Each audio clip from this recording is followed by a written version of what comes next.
We just passed a copper.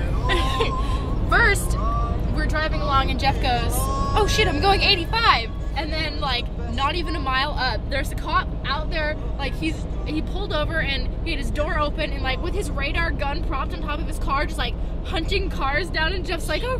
He was serious. He was serious about catching people, and Jeff's like, man, if that were a mile sooner, he would have definitely got a ticket. Good job, Jeff. Yeah. Yeah. Still haven't wrecked the car, it's running. Woo! And it's not raining, and we are past a golf course.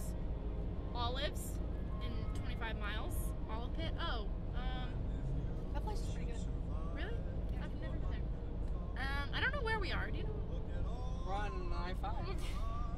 Thank you, Captain Obvious. But, like, where on I-5? Here. But now we're there, Oh, which is and now we're- here, but it used to be It back never there. ends. You are. So Okay. we're where? Here. No, there. I think, therefore, I am. Oh, talking philosophy. Listen to Frankie.